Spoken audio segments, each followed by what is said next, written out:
Olá, companheiros de leitura, tudo bem com vocês? Gente, eu quero começar essa gravação hoje agradecendo a todos os comentários que vocês têm deixado nos áudios, nos vídeos. Muito, muito, muito obrigada mesmo de coração. Tô adorando ver os comentários de vocês, saber que vocês estão gostando da leitura. Muito obrigada de coração a cada um de vocês. Eu acho injusto se eu começar a citar os nomes de quem já fez comentários, então sintam-se abraçados, sintam-se agradecidos, sintam-se recebendo esse carinho de volta, tá bom? Muito, muito obrigada de verdade.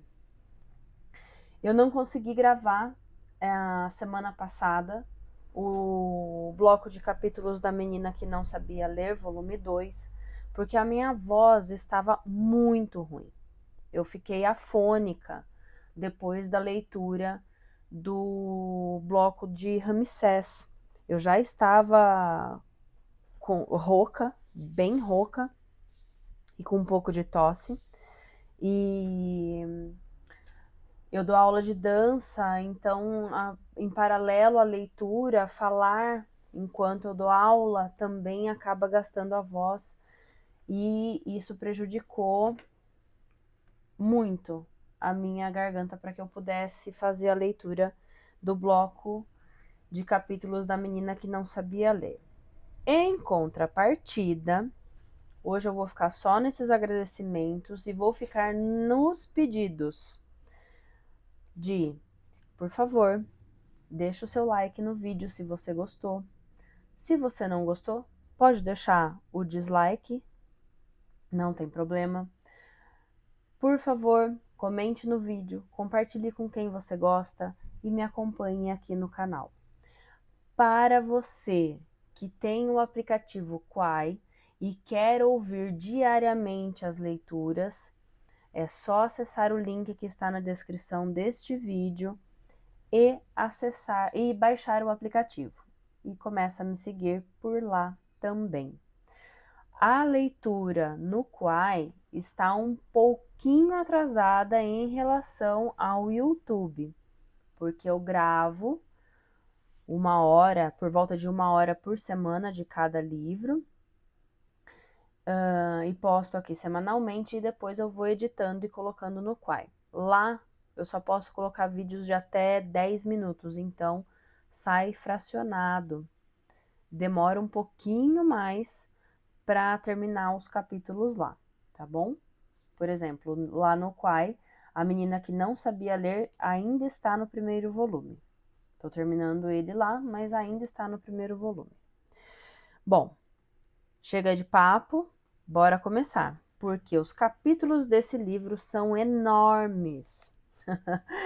Bom, vamos lá. Capítulo 5. Durante o jantar, Morgan exibiu um humor afável. Falou de sua juventude e de suas primeiras experiências como um médico em um hospital comum, tratando de todos os tipos de doenças e ferimentos. Lembrou histórias engraçadas, algumas realmente divertidas, e outras com tantos detalhes de ferimentos e derramamentos de sangue que não as considerei apropriadas para a ocasião, apesar de ter feito questão de fazer uma boa refeição. Em dado momento, ele fez perguntas a meu respeito, dizendo que gostaria de saber um pouco mais da minha história, além do que estava escrito no meu pedido de emprego. Disse que sabia da minha educação, da faculdade de medicina, mas nada de pessoal. Improvisei facilmente sobre o restante da minha formação, matando meu pai, um advogado, quando eu estava com 10 anos, pisoteado até a morte por um cavalo descontrolado. Você parece ter herdado a falta de sorte em acidentes envolvendo meios de transporte, comentou Morgan, observação que eu consideraria insensível se ambos os incidentes a que se referia tivessem realmente acontecido. E eliminei minha mãe por meio da escarlatina, que a levou quando eu estava com 16. O relato da minha luta como órfão fez que Morgan olhasse para mim com uma espécie de admiração, como se me visse sob outra luz, enquanto eu descrevia as vicissitudes que suportei sozinho enquanto lutava para estudar.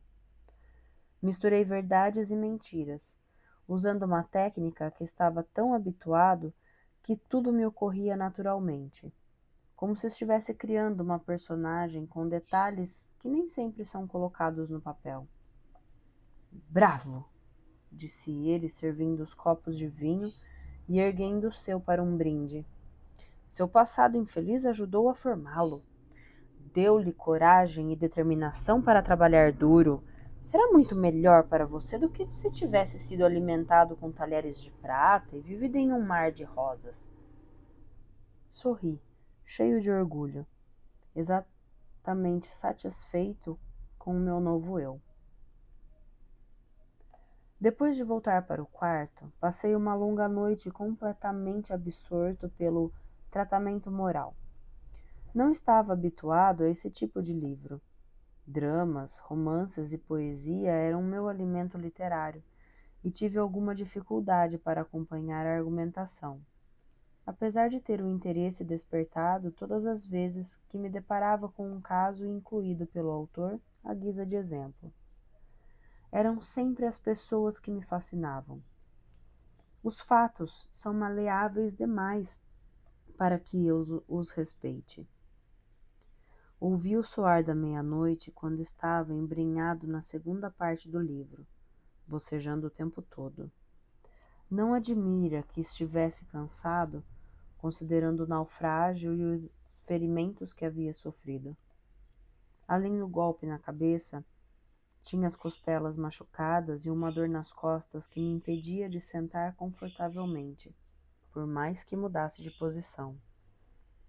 E havia também toda a tensão envolvendo minha chegada àquele lugar. A pressão por ser um funcionário novo, sem experiência, a luta interior para me manter na linha, para superar minha natureza turbulenta e não falar nada contra o tratamento dado àquelas pobres infelizes, das quais eu estava separado pela mais tênue linha, o acaso. O vinho do jantar também não ajudou, pois em certo momento, a despeito de toda a minha determinação para continuar até acabar de ler todo o livro e preparar meus argumentos para o dia seguinte, devo ter caído no sono. Tive o mesmo sonho novamente, aquele que parecia voltar em momentos de dificuldade. Estava de volta à granja do meu tio, aonde eu havia chegado no dia anterior, após a morte de minha mãe. Nunca tive um pai. Ele foi embora antes mesmo de eu nascer. Estava com 11 anos, e o meu tio tinha acabado de me bater com um cinto, porque havia dito que eu precisava ganhar meu sustento, e eu me recusara a matar uma galinha. Fiquei em pé diante dele, as calças caídas em volta dos tornozelos, o traseiro nu dolorido por causa das chibatadas.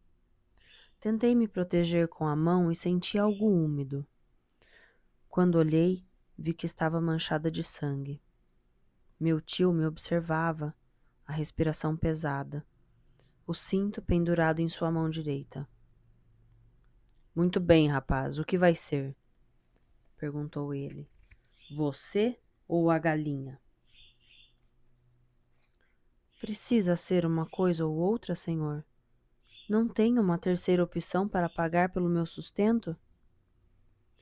Você vai fazer muitas coisas. Nenhuma delas pode substituir isso.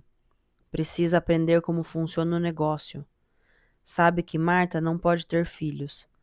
Você pode ser como um filho para nós e um dia a granja será sua. Precisa saber tocar o negócio. Tentei parecer grato. Foi a primeira vez que fingi alguma coisa. Tentei parecer um garoto que queria passar a vida em uma granja, com o cheiro de cocô de galinha entupindo suas narinas. Vamos lá, vamos tentar de novo. Ele começou a colocar o cinto de novo pelos passantes das calças. Puxei minhas calças e senti a dor quando elas rasparam nas feridas. Tentei não chorar. Sabia que meu tio não aprovaria o choro de um garoto. Ele entrou no grande celeiro onde ficavam as galinhas e voltou com uma em cada mão. Segurava-as pelos pés, e elas se debatiam inutilmente, batendo as asas e cacarejando sem parar. Senti vontade de tapar os ouvidos com as mãos para não ouvir o barulho, mas sabia que seria um erro. Pegue esta, disse ele, estendendo um dos braços. Cautelosamente, coloquei minhas mãos em torno das pernas da galinha. Isso a fez ficar ainda mais agitada, movimentando as asas de maneira mais frenética. Soltei-a imediatamente, mas meu tio ainda estava segurando. Por isso ela não conseguiu fugir. Segure! Ele estava bravo de novo. Mordi o lábio e peguei a galinha, afastando a cabeça, mas desta vez segurando as pernas com firmeza, apesar do braço bem esticado. Eu não queria sentir as asas batendo no meu rosto. Preste atenção. Não preciso de mais do que 1 segundo. Por isso, olhe com muita atenção. Está bem? Acenei com a cabeça. O que eu realmente queria era fechar os olhos. Essa foi a segunda encenação. Eu não queria ver outra galinha morta. Ele colocou a mão livre em torno do pescoço da galinha e soltou os pés, que estavam presos pela outra, colocando-a também no pescoço. O corpo da galinha, pendurado como um pêndulo, balançava sem parar. Agora, tudo o que você precisa fazer é torcer. Assim. Ouvi um creque. E poucos segundos depois a galinha já não se mexia, pendurada inerte em sua mão. Está vendo? Não é nada, filho. Fiquei olhando para ele, fixamente. Minha galinha estava se agitando em frênese, guinchando em fúria. E eu tinha certeza de que ela tinha visto o que havia acontecido com a outra e sabia o que iria lhe acontecer. Fiquei imaginando se uma galinha era inteligente o bastante para imaginar tudo aquilo. Agora é sua vez. Rangi os dentes. Senti o gosto de bile na garganta e por um momento pensei que fosse vomitar, mas consegui me controlar. Coloquei uma das mãos em torno do pescoço da galinha, segurei bem firme e deixei cair os pés. Isso mesmo, perfeito, disse meu tio. Coloquei a outra mão no pescoço. As pernas pareciam macias e quentes, tão quentes. Eu podia sentir o sangue da galinha na ponta dos meus dedos. Sou capaz de jurar que ela arregalou os olhos em pânico, apesar de ter descoberto depois que uma galinha jamais faria isso. Fechei meus olhos e torci o pescoço exatamente como meu tio havia feito. Pude sentir as asas batendo em mim. Imaginei que minhas mãos eram grandes e estavam em volta do pescoço de meu tio, e eu iria matá-lo, e nunca mais precisaria fazer aquilo de novo. Ouvi um creque e depois um último tremor. A galinha parou de se mexer. Abri os olhos lentamente e vi que sua cabeça estava pendurada sobre meu punho. Esse é meu garoto! Gritou meu tio. Olhei para ele e sorri. Venha, filho, disse ele, virando-se na direção do celeiro.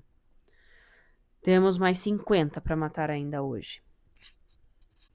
Como sempre, acordei com este sonho. Tinha os punhos em torno de uma coisa macia. Abri os olhos e, sob a luz mortiça da vela, quase apagada, percebi que havia agarrado o travesseiro. Estava encharcado de suor. Ouvi um ruído e, ao virar os olhos, percebi um vulto no quarto.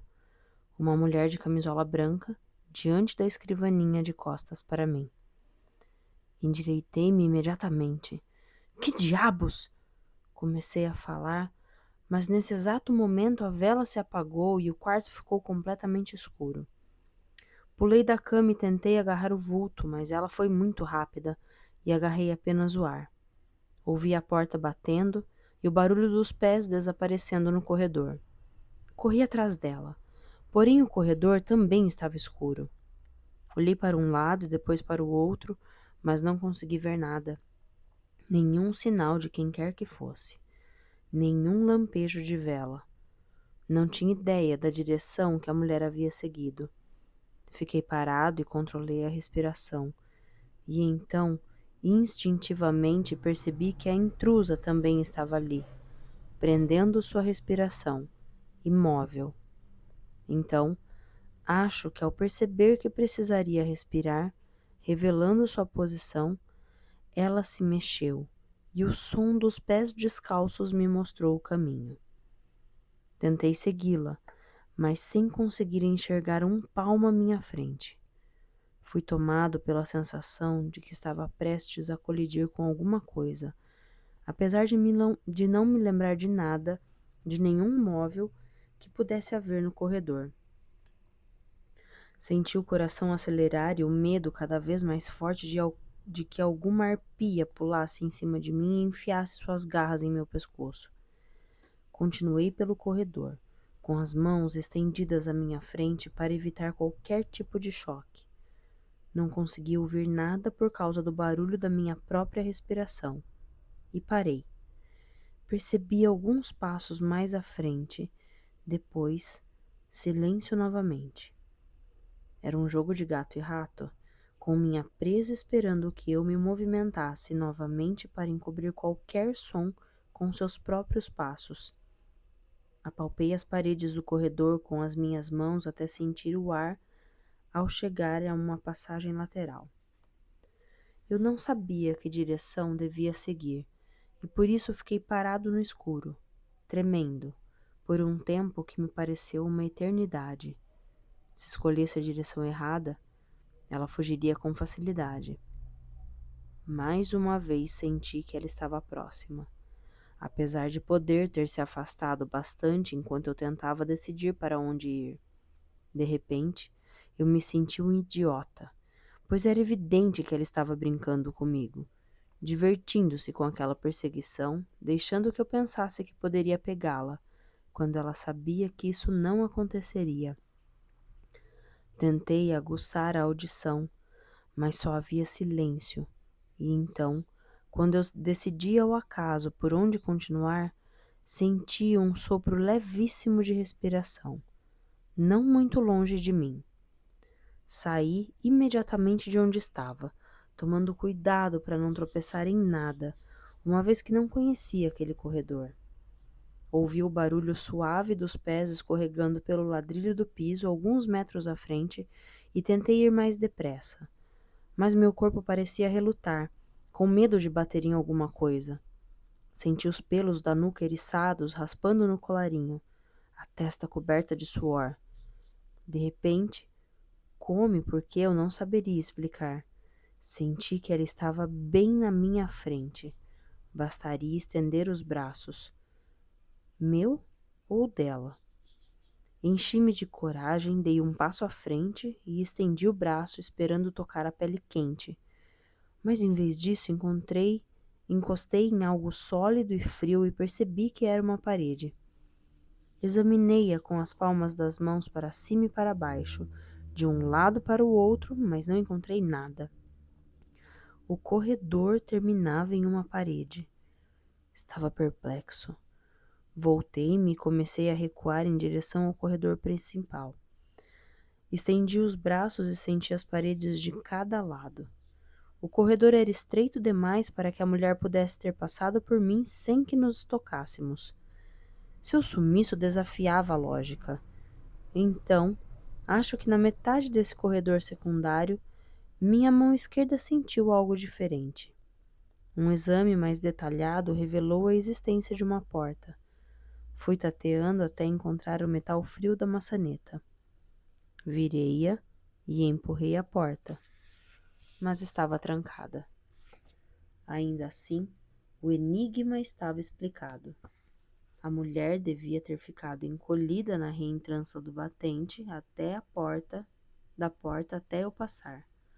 Provavelmente no momento em que parei, sentindo sua presença. Então, quando decidi seguir em frente, ela voltara para o corredor principal. Voltei lentamente e ao chegar ao cruzamento com o corredor principal, ouvi um barulho que me congelou o sangue. Uma gargalhada terrível. minha adversária, celebrando seu triunfo. Sabia que seria inútil persegui-la, mesmo que tivesse disposição e coragem. Ela estava longe demais.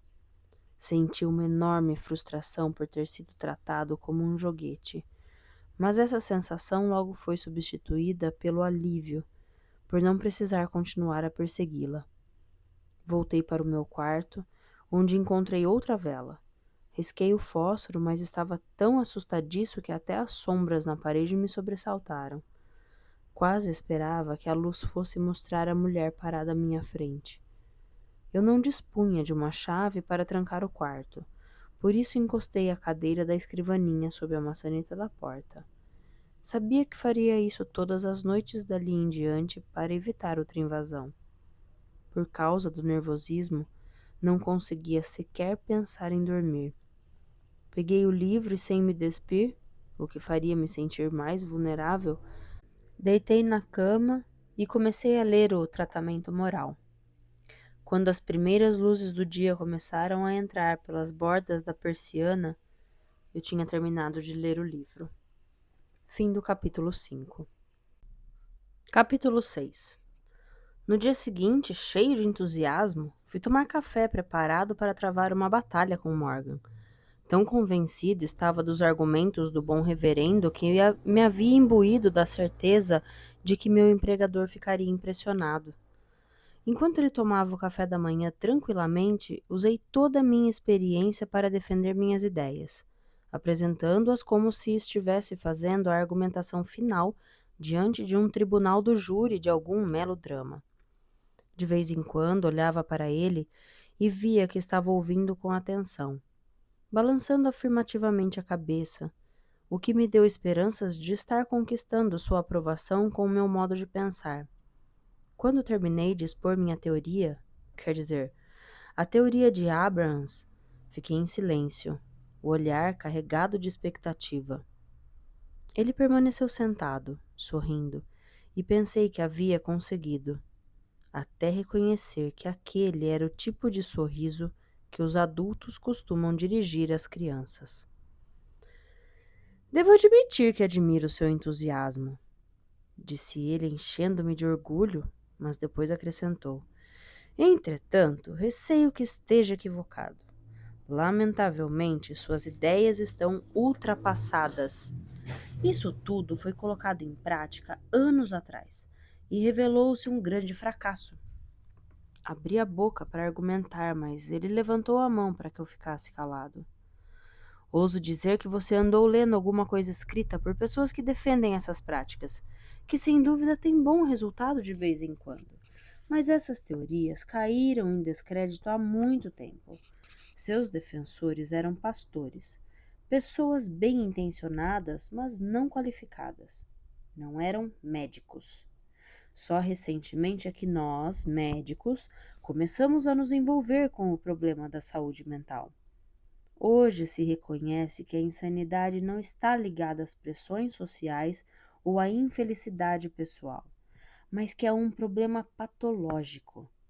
É um distúrbio físico do cérebro e, por isso, pode ser controlado.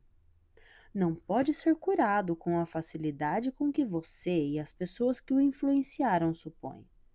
Acredite-me, tenho anos de experiência e garanto a você que não tem nenhuma, que sei do que estou falando. Tentei argumentar, dizendo que o modo como a equipe do hospital tratava as pessoas perturbadas não poderia ajudar a melhorar sua condição. Perguntei a ele se não pensava em experimentar um tratamento mais amável. Ao ouvir isso, ele ficou irritado, o rosto vermelho. Quantas atendentes seriam necessárias para dispor de tempo para conversar com as pacientes? Quem tocaria música para elas? Quem iria supervisionar suas atividades? De onde viriam os recursos para pagar as festas suntuosas que pretende proporcionar a elas? Ficamos rebatendo os argumentos um do outro até que percebi que não chegaria a lugar nenhum. Só estava conseguindo deixá-lo cada vez mais furioso. Depois de uma de suas frases de efeito, decidi que já havia discutido bastante. Baixei a cabeça e não respondi. Depois de alguns minutos, Morgan quebrou o silêncio constrangedor. Escute, não sou um homem desarrazoado e não quero desestimular alguém que está apenas começando na profissão. Faremos o seguinte: vou lhe dar uma chance para provar que suas ideias podem funcionar. Como?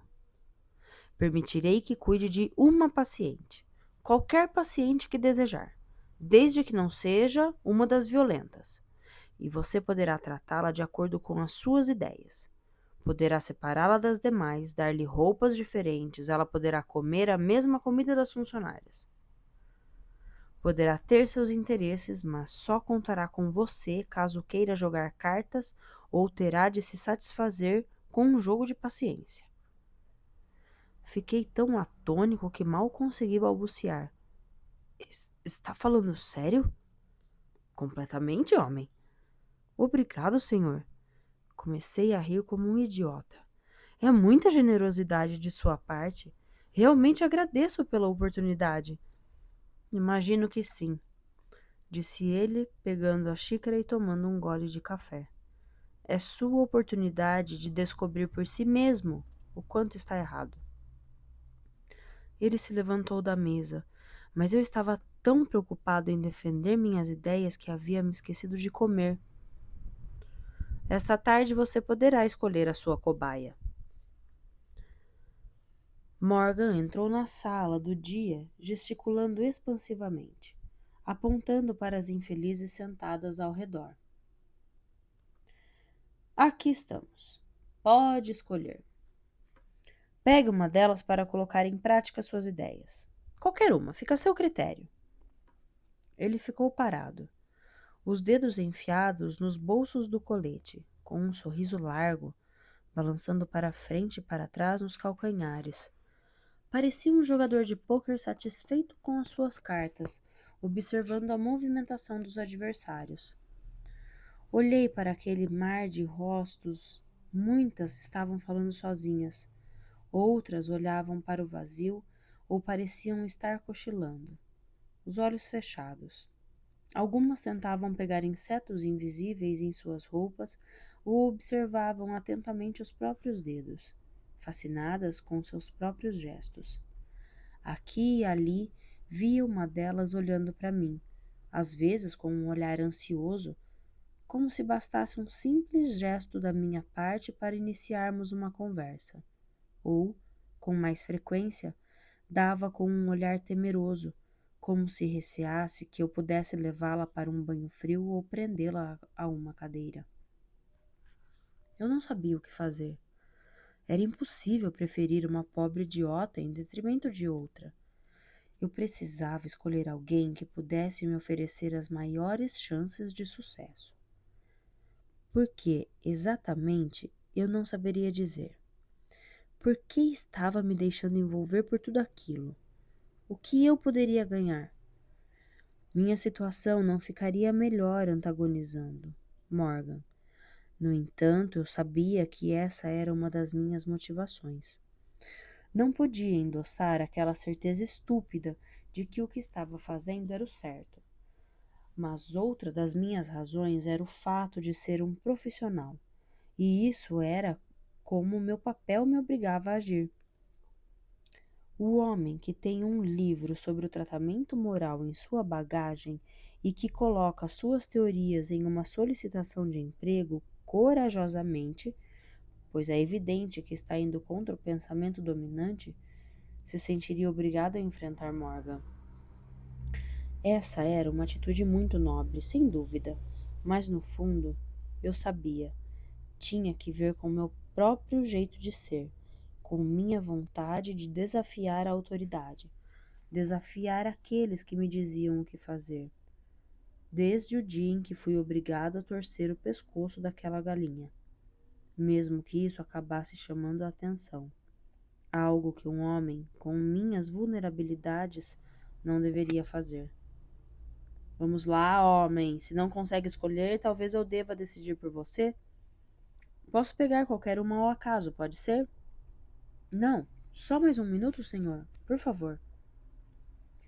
Caminhei lentamente para a sala, olhando para todas as mulheres sentadas ao longo de uma parede. Fiz a volta em torno do fogareiro e voltei olhando para as mulheres do lado oposto. Quanto mais esforço fazia para encontrar um rosto que se destacasse dos demais, tanto mais eles se confundiam. Senti pena de todas elas, formando aquela massa humana desamparada. Sentia-me, no entanto, estranhamente distante, pois não conseguia encontrar uma com quem pudesse ter qualquer relação normal. Decidi que poderia deixar Morgan escolher, tomado repentinamente por uma grande sensação de impotência. Quando considerado em seus aspectos práticos, em meio aos destroços e ruínas da sociedade expostos diante de mim, o próprio conceito de tratamento moral começava a parecer fantasioso. Meu olhar ia de uma mulher para outra, e minha confiança diminuía, até que, quando esse pensamento me ocorreu, parei de andar. Vi a garota que havia dado seu pedaço de pão, aquela com quem eu trocara um olhar silencioso alguns dias antes.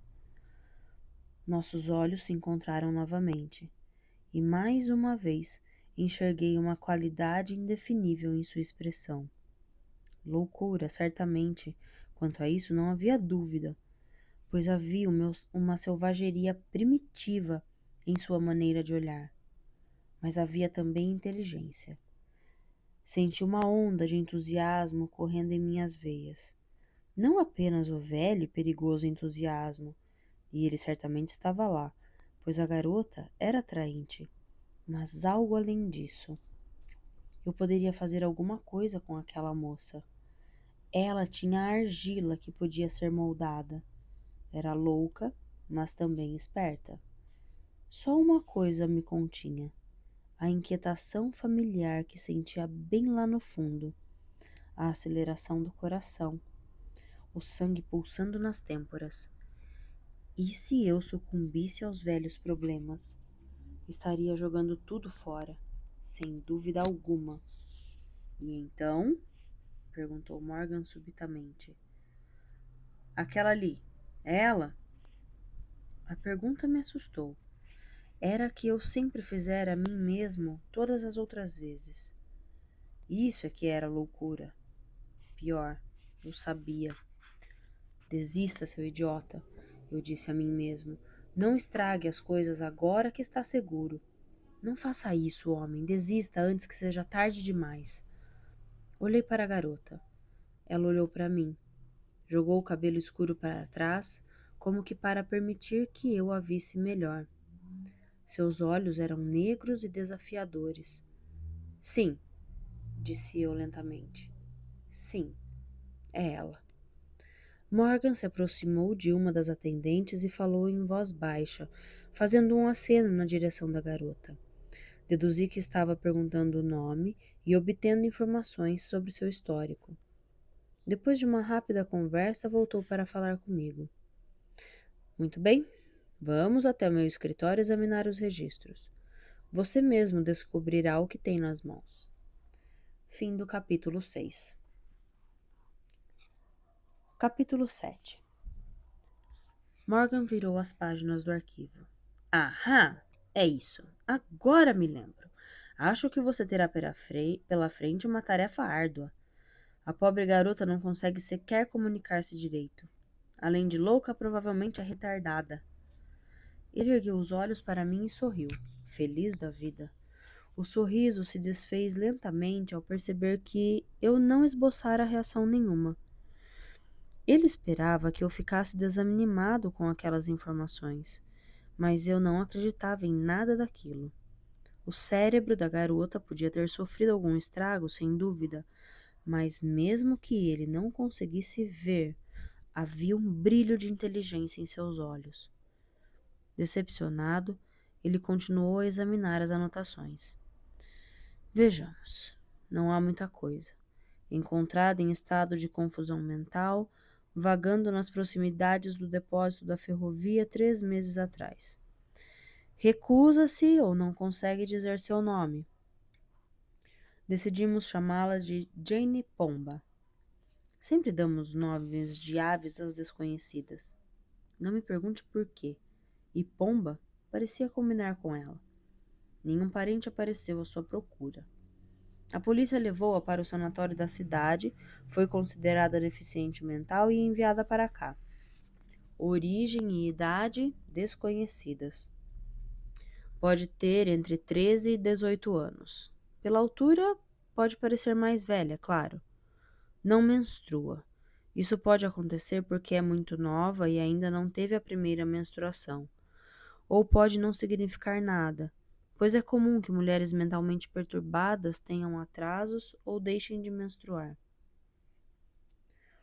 O senhor disse que ela é retardada, mas sua expressão me parece inteligente. Arrisquei.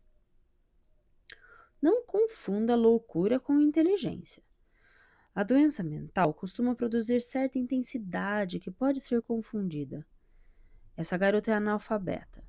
Não consegue ler palavras simples ou escrever o próprio nome. Também tem um comprometimento linguístico. Apesar de ser impossível dizer se nasceu com problemas de fala, se isso ocorreu devido a alguma doença ou se perdeu a capacidade de falar posteriormente. É claro que isso não tem importância. O resultado final é o mesmo. Ela não fala? Ah, fala, mas não corretamente. O que ela diz não faz sentido. Ela mistura parte das frases, pula palavras, coisas assim. As funcionárias têm dificuldade para entendê-la e ela não consegue conversar com as outras pacientes. É claro que isso aumentou seu isolamento e não ajudou em nada sua condição. Morgan tirou a pasta na mesa e eu comecei a examiná-la. Não havia muito a acrescentar ao que ele dissera. Uma cópia do boletim de ocorrência continha algumas anotações do policial. O único fato interessante que Morgan havia omitido era que a garota estava abordando as pessoas e pedindo ajuda. Algumas haviam tentado ajudá-la, mas acabaram concluindo que ela não estava em seu juízo perfeito, pois foi ficando cada vez mais aflita, até que um bom samaritano saiu à procura de um policial.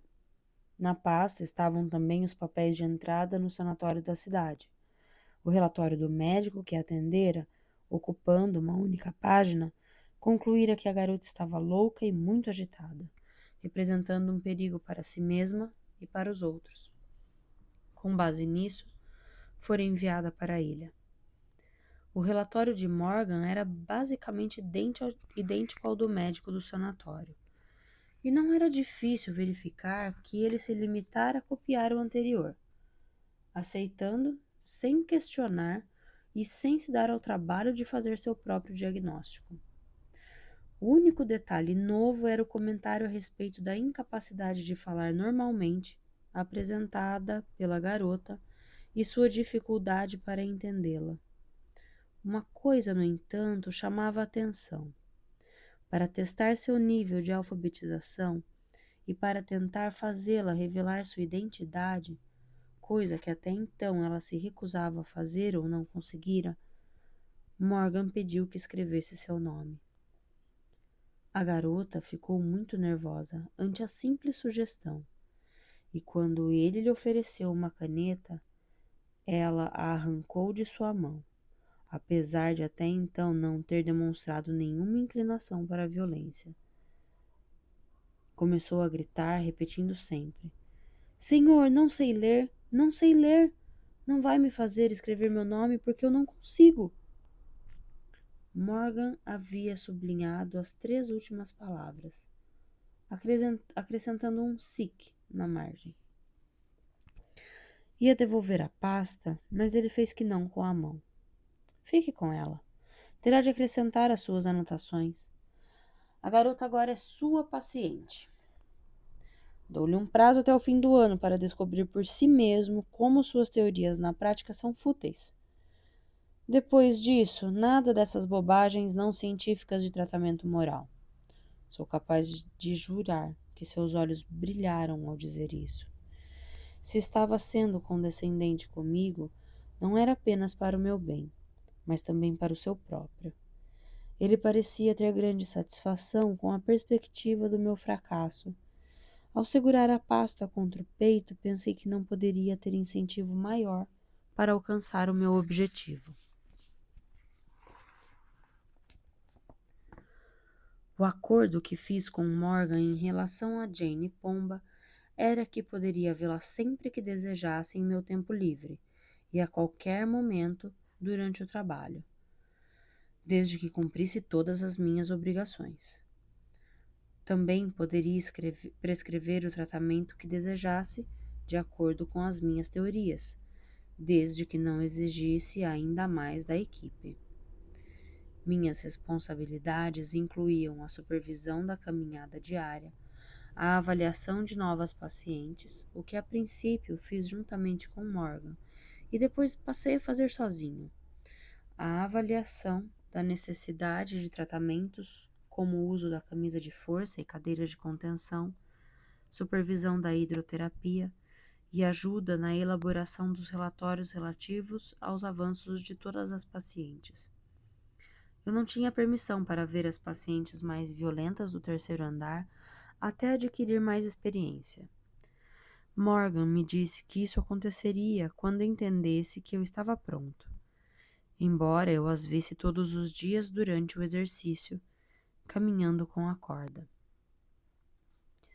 Por mais ansioso que estivesse para começar o trabalho com Jane Pomba, antes precisava preparar tudo de acordo com os preceitos do tratamento moral.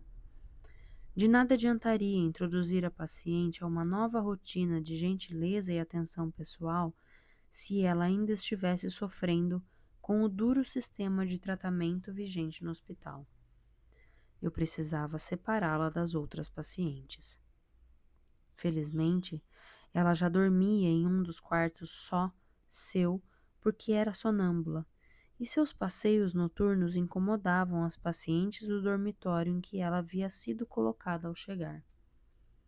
No dia seguinte, enquanto ela estava na sala do dia com as outras pacientes, fui até seu quarto e, para minha satisfação, percebi que, com pequenos ajustes aqui e ali e alguns acréscimos, o espaço poderia servir não apenas de quarto, mas também como saleta. Por enquanto, havia uma cama e um penico, nada mais. Passei uma hora andando pelo hospital e descobri vários quartos que não estavam sendo usados, ou que pelo menos não eram muito usados. Consegui requisitar um tapete de bom tamanho, 2 poltronas velhas e gastas, mas bastante úteis, e um pequeno móvel com bacia e jarra. Encontrei também em um desses quartos algumas paisagens penduradas na parede. Pareciam cópias de fotos de paisagens inglesas, pois retratavam o campo em imagens idílicas, com ovelhas e tudo.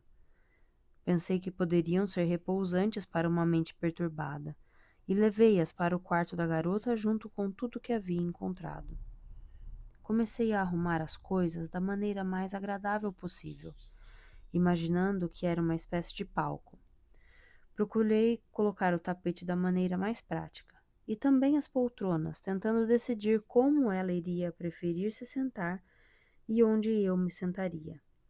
Quando ouvi passos às minhas costas, virei-me e dei de cara com O'Reilly, a assistente-chefe. "E o que o senhor estaria fazendo aqui?" disse ela, os olhos examinando o quarto transformado. "Está pensando em se mudar para cá?" "Não, de forma alguma. Isso tudo é para Jane Pomba. O Dr. Morgan não lhe falou sobre a nossa pequena experiência?"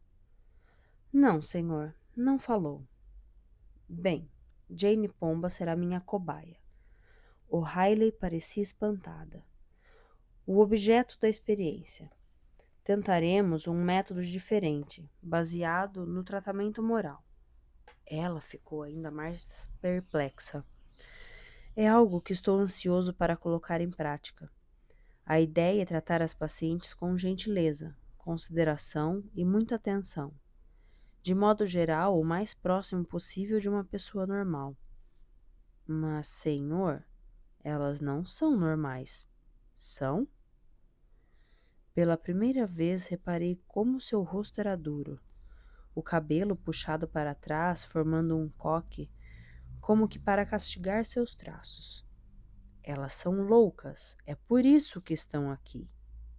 E sorriu. É claro que sei disso.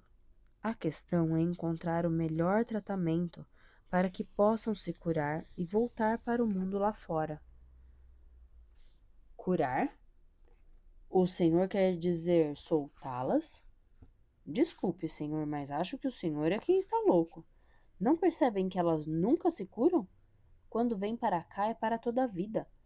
É muito raro alguém sair daqui, senhor. Não tem volta. Fiquei imóvel com a boca aberta. Morgan nunca me disse isso. Tinha falado em ensinar as pacientes a terem autocontrole, a suprimir suas tendências autodestrutivas, torná-las controláveis. Eu havia deduzido que isso era feito para que um dia pudessem retomar algo parecido com uma vida normal. Disfarcei e tentei fingir que já sabia disso. Então a senhora não acredita que possam ser curadas? Não, senhor, não acredito. E o senhor logo verá por quê, senhor. Principalmente com essa garota. Ela parece tranquila, mas não se deixe enganar. É a mais maluca do grupo. E antes que pudesse lhe pedir que explicasse melhor, ela saiu do quarto, fuzilando de raiva. Fim do capítulo 7. Capítulo 8. Foi com certa apreensão que, durante meu tempo livre, entre o fim do meu dia de trabalho e o jantar, tive meu primeiro encontro com a garota Jane Pomba. Era muito importante que eu a visse antes do horário de dormir, pois precisava prepará-la para a transformação do quarto. Caso contrário, em vez de ajudar, a mudança poderia deixá-la ainda mais confusa. Ela poderia não reconhecer o próprio quarto e pensar que estava em sua casa de novo, onde quer que fosse. Ou pior, poderia sofrer um choque e começar a imaginar coisas, ou fantasiar que havia sido sequestrada. Pedi que a trouxessem até o pequeno escritório que me haviam reservado. A assistente que a acompanhou era muito jovem. Devia ter cerca de 18 anos. Percebi que tratava a garota com delicadeza, falando de maneira suave e gentil. Imaginei que não estivesse há muito tempo no emprego e, sendo naturalmente simpática, ainda não havia sido transformada pelo rigor do lugar e pelo péssimo exemplo da maioria das assistentes. Quis saber como se chamava. Eva Carlsen, senhor, respondeu ela. Tinha um leve acento escandinavo. Imaginei que tivesse vindo com os pais da Suécia ou Dinamarca, provavelmente quando era muito pequena. Eu lhe disse para sair e que a chamaria para que acompanhasse a garota até a sala de jantar quando tivesse acabado. O objeto da minha experiência ficou parado diante de mim, tremendo como uma criança abandonada, apesar de sua altura, pois ela era bem alta, quase tão alta quanto eu, e certamente muito mais alta do que Morgan. Piscou os olhos examinando a sala, como um animal acuado à procura de uma saída. Falando com o tom de voz mais gentil e descontraído que conseguia articular, disse a ela: Por favor, Jane, sente-se. E apontei a poltrona colocada diante da minha escrivaninha. Cautelosamente, ela se sentou na beirada da poltrona, como um pássaro, pronto para voar ao menor sinal de perigo. Sorri para ela, que não retribuiu o sorriso. Em vez disso, enfiou o dedo por dentro do decote do vestido junto ao pescoço e começou a arranhar as costas, contorcendo-se desajeitadamente para tentar alcançar o lugar onde coçava. Decidi esperar até que tivesse concluído essa operação, mas depois ela começou a arranhar a roupa na altura da barriga. Por fim, pousou as mãos sobre o colo. Só quando ficou completamente parada é que olhou para mim. Ou melhor, me encarou com aqueles olhos negros como carvão.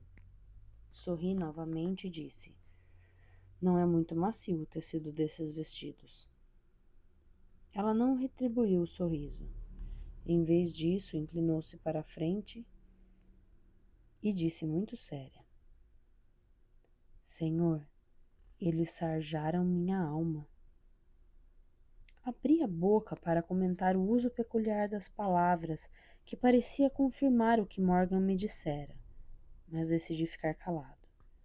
Ela havia usado o substantivo sarja do tecido do vestido como verbo, mas seria correto dizer que isso representava um comprometimento linguístico?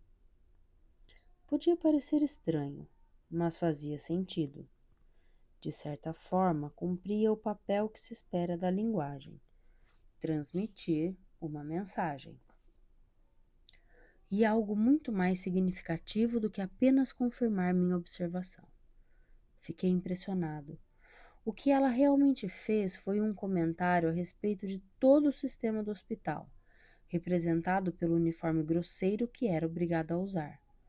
A palavra sugeria que ele feria seu eu interior, como a roupa que irritava sua pele. Consegui entender tudo aquilo por meio do uso peculiar de uma única palavra. Decidi que aquele não era o momento de lidar com seus problemas de linguagem. Desde que eu conseguisse entendê-la, a correção não tinha tanta importância por enquanto, além da possibilidade de parar de falar caso se conscientizasse disso. Mexi nos papéis à minha frente e fingi estudá-los para ganhar tempo. Muito bem, Jane. Esse não é o meu nome. Não, é claro que não. Mas precisamos chamá-la de alguma forma. Talvez você prefira que a chamemos pelo seu nome verdadeiro. Pode ser Jane. Afinal, o que há num simples nome? Fiquei pensando se aquela citação de Romeu e Julieta seria deliberada. Podia não ser, pois a frase havia muito tempo fazia parte do linguajar comum, a ponto de se tornar um clichê. A garota poderia muito bem tê-la ouvido sem sequer imaginar quem foi Shakespeare. De fato, o que chamamos rosa com outro nome não teria igual perfume? Ela não respondeu. Ficou apenas me olhando, sem dar qualquer sinal de que a citação lhe era familiar. Havia um brilho desafiador em seus olhos, ou eu estaria simplesmente enxergando algo que não estava lá. Seguiu-se um longo silêncio, que foi ficando cada vez mais desconfortável para mim, uma vez que ela parecia não se importar. Muito bem, então, Jane, vamos tentar esclarecer algumas coisas a seu respeito. Diga-me, como veio parar aqui? Um barco, senhor. Sim, está certo. Todos viemos para cá assim. É a única maneira de chegar a uma ilha. Pela expressão de seu rosto, percebi que não estava fazendo piada. Havia respondido a minha pergunta literalmente. O senhor poderia esquiar até aqui, senhor, se o inverno fosse bem frio e a água congelasse. Isso era verdade, mas completamente maluco no contexto da nossa conversa. Ou melhor, da conversa que eu estava tentando ter. Fiquei pensando se ela não estaria zombando de mim, mas ao examinar sua expressão, não consegui perceber nada. Decidi não questionar o que ela dizia, deixando-me levar pelo fluxo da conversa. Não faria nada que pudesse desencorajá-la de falar ou que sugerisse que era doente. Assim, ela se tornaria mais falante e eu descobriria mais coisas a seu respeito. E você gosta de esquiar, Jane? Ela torceu a boca e jogou a cabeça para um lado, como fazem as galinhas, como se precisasse pensar. Imaginei que estivesse lutando com sua memória, tentando recordar alguma coisa. Acho que sim, disse ela por fim, e de repente seu rosto se iluminou. Sim, sim, eu gosto. Sou muito boa no gelo, senhor. mas não tão rápida nem elegante como... Sua voz foi desaparecendo em um murmúrio até sumir completamente. Ela franziu as sobrancelhas preocupada. Como quem? Arrisquei gentilmente, tentando ajudá-la. Ela balançou a cabeça como um cachorro chacoalhando ao sair da água, tentando clarear os seus pensamentos. Eu estou deslembrada. Acho que esquiava sozinha no lago. Ali estava ela de novo, usando uma palavra inventada, mas que fazia todo o sentido. No lago? E onde ficava esse lago, Jane? Pode me contar? Ela ficou pensando e depois voltou a sacudir a cabeça. Não, era só um lago. Só isso. Cercado de mato. E você tinha de dar a volta. Ficava escuro e... E o quê? Ela levantou a cabeça e olhou para mim. O senhor acredita em fantasmas? Você acredita?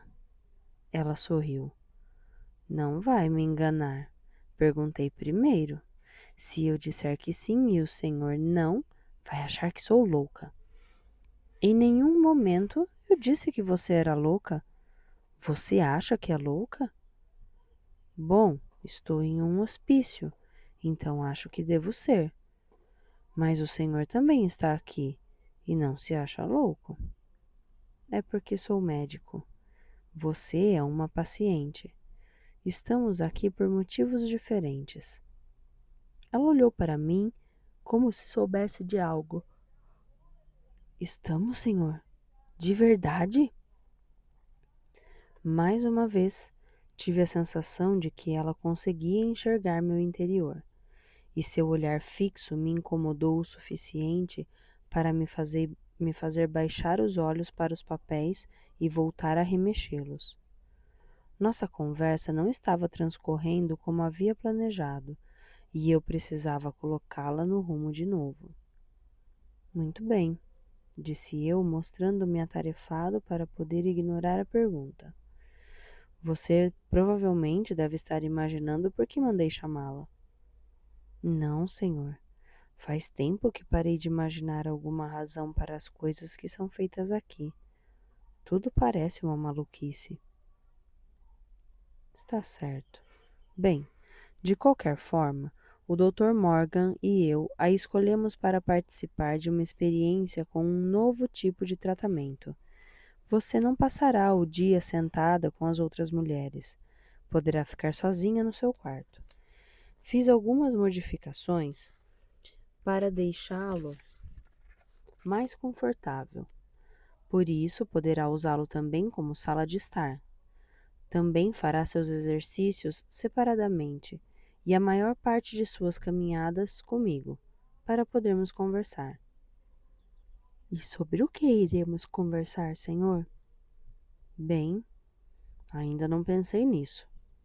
Respondi sem conseguir evitar um leve sorriso causado pelo nervosismo, o que fez me sentir um pouco ridículo.